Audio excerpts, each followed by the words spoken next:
दोस्तों PF office ने एक ऐसा बदलाव कर दिया है जिससे आप बेरोजगार होने पे अपना जहां पहले पूरा पीएफ निकाल पाते थे, अब आप पीएफ नहीं निकाल पाएंगे।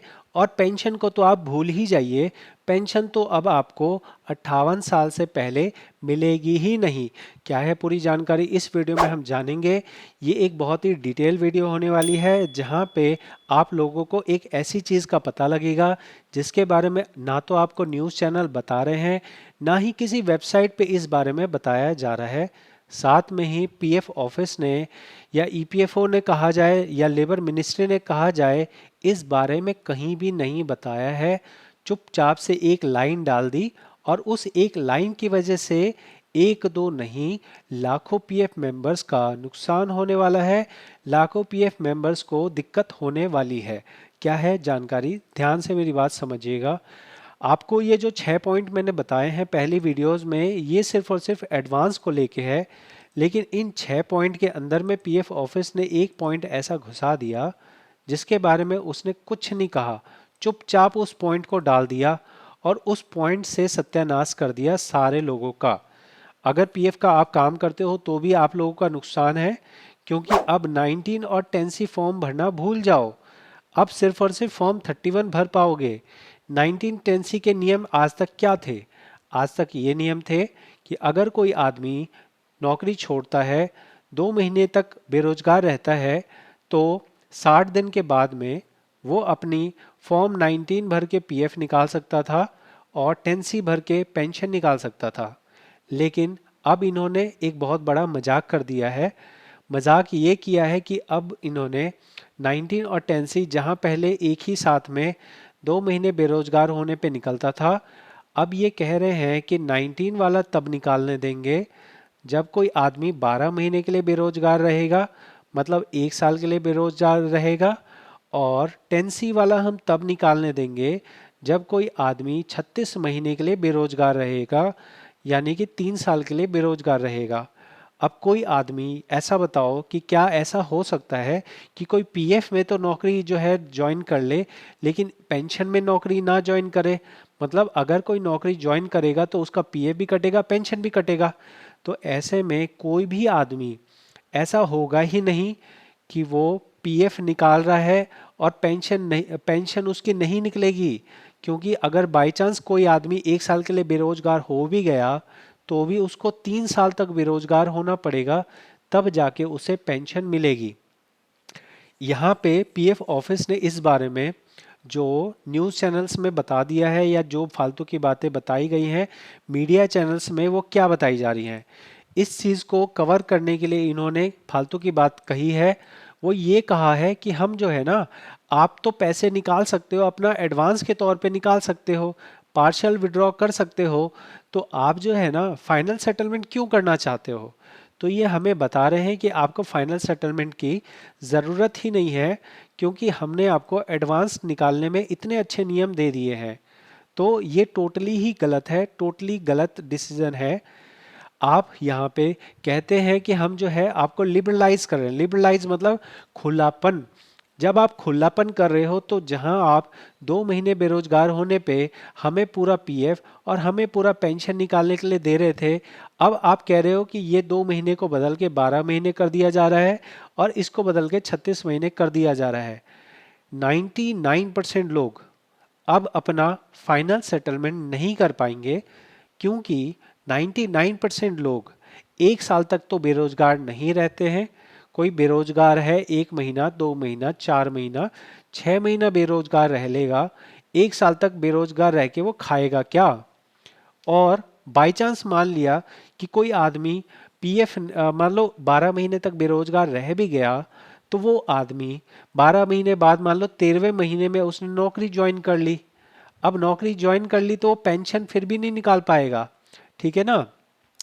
अगर वो 13वें महीने भी 13वें महीने भी नौकरी नहीं कर रहा तो भी वो पेंशन नहीं निकाल पाएगा। इस पेंशन का करोगे क्या? ये पेंशन क्यों नहीं निकालने दे रहे? तो इसका राज है कि ये चाहते हैं कि कोई भी आदमी पेंशन में से अपना पैसा ना निकाले। आज हो ये रहा है कि पीएफ ऑफिस को पेंशन के अंदर बहुत पैसा चाहिए। क्यों पैसा चाहिए?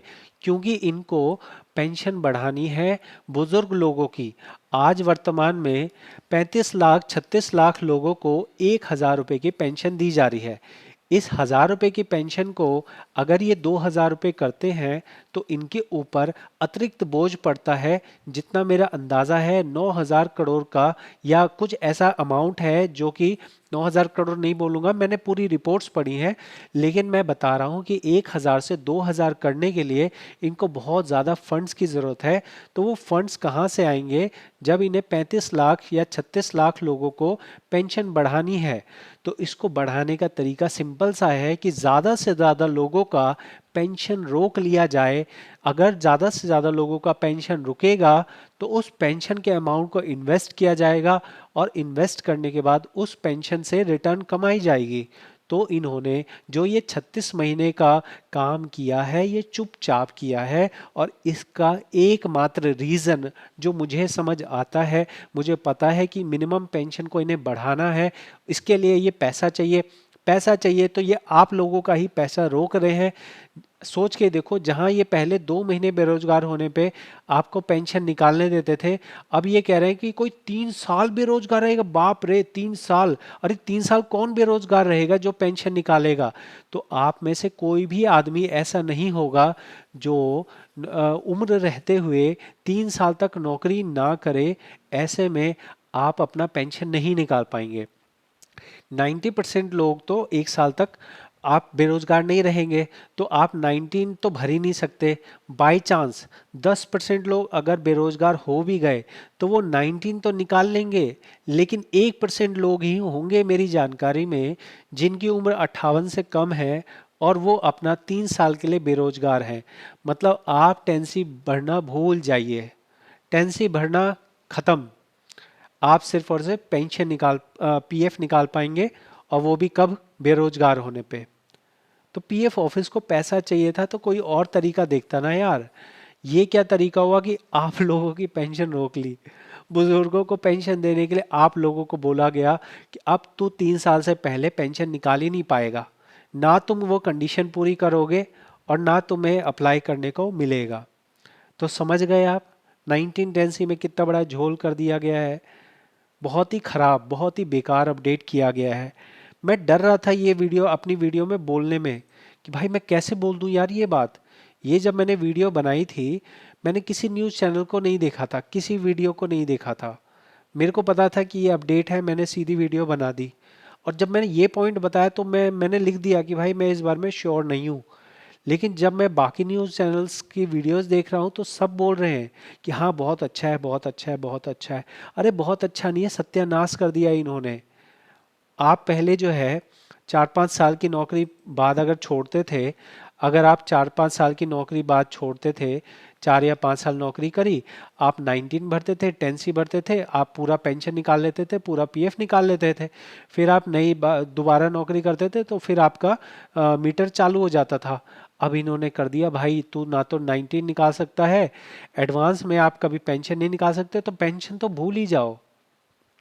पेंशन तो समझ लो कि आपको रिटायरमेंट से पहले मिलेगी ही नहीं, क्योंकि या तो 3 साल के लिए बेरोजगार हो जाओ, बेरोजगार हो नहीं सकते। तो आप लोगों को ये चीज़ जो है मैं अभी कह रहा हूँ कि मैं प्रार्थना करता हूँ कि इस बारे में बहुत विरोध हो, बहुत ज़्यादा इस बारे में रोष हो, बहुत ज़्यादा बुरा भला बोला जाए पीएफ ऑफिस को, ताकि ये इस वाले नियम को ना लागू करे, क्योंकि ये नियम बहुत खतरनाक है। पीएफ ऑफिस ने एक तरफ क्या किया है, एक तरफ देखो, एक तरफ इन्होंने ये कह दिया है कि जिसको पीएफ निकालना है वो एडवांस निकाल सकता है, फॉर्म 31 निकाल सकता है। कितना निकाल सकता है? तो जितना अमाउंट है उसका 25% छोड़ना पड़ेगा।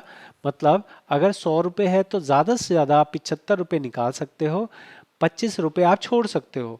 लेकिन ये 25 रुपये कब निकाल सकते हैं? तो 25 रुपये बेटा तब निकाल सकते हो जब तुम 12 महीने के लिए बेरोजगार हो जाओगे। अरे कौन बेरोजगार बैठेगा 12 महीने के लिए भाई? उसका घर कैसे चलेगा?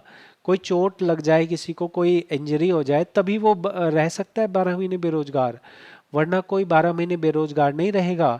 तो पीएफ ऑफिस ने क्या होता है ना, जैसे अभी जीएसटी का हुआ है, जीएसटी इधर से जीएसटी कम की और इधर बढ़ा दी। तो यहाँ यही किया जा रहा है कि एक तरफ तो आपको जो है पीएफ निकालने में ज़्यादा सहूलियत दे दी गई है, और दूसरी तरफ ऐसा नियम बना दिया गया है कि कोई भी आदमी अपना पूरा फुल एंड फाइनल पीएफ ना निकाल सके। और पेंशन का तो भूल ही जाओ पेंशन का। तो अगर अभी तक आपने अपना पीएफ पेंशन नहीं निकाला है, आप एलिजिबल हैं, 2 महीने से ज़्यादा हो चुके हैं, तो आप फौरन 1910 से भर लीजिए। क्योंकि इस नियम के आने के बाद में ये 2 महीने के बेरोजगार होने की जगह आपको 12 महीने के लिए बेरोजगार बैठना पड़ेगा, तभी जाके आपको पूरा का पूरा फुल एंड फाइनल मिलेगा। मैं जो अभी बात कह रहा हूँ, इसको तथ्यात्मक तौर पे सिस्टम के ऊपर अप्लाई होने में कितना टाइम लगेगा, ये देखने वाली बात रहेगी। मेरी ये रिक्वेस्ट है पीएफ ऑफिस से, कृपया करके ऐसा ना करें। अगर आपका ये मास्टर प्लान है तो ये बहुत ही गंदा प्लान है, बहुत ही बेकार प्लान है। अगर आपको थोड़ा सा फंड रोकना है तो यार 2 महीने की जगह 3 महीने कर लो। लेकिन ये कैसे हो सकता है कि आप किसी को बोलो 3 साल के लिए बेरोजगार रहो, तब हम आपको पेंशन विड्रॉ करने देंगे। 1 साल के लिए बेरोजगार हो जाओ, तब हम आपको पीएफ निकालने देंगे। OMG, मेरा तो दिमाग काम नहीं कर रहा है ये अपडेट देखकर। आप लोग अगर पीएफ का काम करते हैं या पीएफ के मेंबर हैं, आपको ये अपडेट कैसा लगा है ये आप कमेंट में बताएं। साथ में ही मेरे चैनल को सब्सक्राइब करें, क्योंकि ये अकेला चैनल है। आप ना इस बारे में आप 100 वीडियो देख लो, 100 वीडियो देख डालो आप, लेकिन आपको ये बात बताया ही नहीं जाएगा। क्योंकि ये बात ना ऐसी है, जो काम जो करता है उसको पता है। अब मुझे भी इस बारे में जो है ना भरोसा नहीं हो रहा है। अब पता नहीं इन्होंने लिख तो दिया है क्या, मतलब करना क्या चाह रहे हैं ये लोग। मतलब मेरा दिमाग बिल्कुल इसको डाइजेस्ट ही नहीं कर रहा। पेंशन का तो समझ आता है, पेंशन के लिए इन्होंने पहले भी दिमाग लगाया था कि जो पेंशन है ना इसको अलग कर दो। पेंशन बस पैसा डल रहा है, डलने दो, पेंशन निकालने का अलाउ ही मत करो। ये नियम मैंने देखा था। इसके बारे में जो है पहले एक जो है डिस्कशन मैंने देखा था। वो डिस्कशन क्या कह रहा है सुनो। वो डिस्कशन कह रहा है सभी लोगों को पेंशन जो है निकालने मत दो। सब लोगों को बोलो कि बस तुम्हारा पेंशन जा रहा है, आप रिटायरमेंट के बाद ले सकते हो, या अगर मेंबर एक्सपायर हो गया तब हम देंगे। क्या पर्पस है? ज़्यादा पैसा चाहिए, ज़्यादा पैसा होगा, ज़्यादा इन्वेस्टमेंट करेंगे, ज़्यादा रिटर्न आएगा, ज़्यादा पेंशन बढ़ा के दे सकते हैं। ये पर्पस था पेंशन का। लेकिन भाई पीएफ को तो छोड़ देते यार। पीएफ के अंदर ये 12 महीने वाली कंडीशन क्यों लगा दी, ये मेरे समझ से परे है। सिंपल सी चीज़ है, इसलिए लगा दी ताकि इनके पास पैसा रहे। ईपीएफओ बोलता है कि हमारे पास हम इतने लाख करोड़ रुपए का फंड है। अब यहाँ पे अगर इतने ज़्यादा दे दिया जाएगा कि निकालो निकालो, जिसको जो निकालना है निकाल लो, 100% निकाल लो, तो भाई उनके पास पैसा नहीं रहेगा। ऊपर से जो कर्मचारी है पैसा अपना सारा निकाल लेंगे, अगर उनके पास बेरोजगार हो जाएंगे वो फिर कहाँ पे पैसा, उनके पास पैसा नहीं होगा तो वो सरकार के ऊपर बोझ बन जाएंगे। इसलिए सरकार बोलती है कि तुम निकालते जाओ, जो करना है करो, हमारे पास मत आना, हम कुछ भी देने वाले नहीं हैं। अगर तुम्हारे राज्य में इलेक्शन होगा तो तुम्हें पैसा मिलेगा, कभी महिलाओं के सम्मान के नाम पे, कभी किसान के सम्मान के नाम पे, कभी किसी के सम्मान के नाम पे। लेकिन इसके अलावा अगर आओगे तो हम कुछ भी नहीं देने वाले हैं। अपना जो पैसा जोड़ा है उसका इस्तेमाल करो जाके। ये जानकारी, ये अपडेट आपको कैसा लगा है? मैं तो बहुत परेशान हूँ इस अपडेट से। आप ज़रूर से मुझे कमेंट में बताएं। साथ में ही हमारे चैनल को सपोर्ट करें सब्सक्राइब करके, ताकि ये रियल और प्रैक्टिकल जानकारी ज़्यादा से ज़्यादा लोगों तक पहुंच सके। बहुत बहुत धन्यवाद।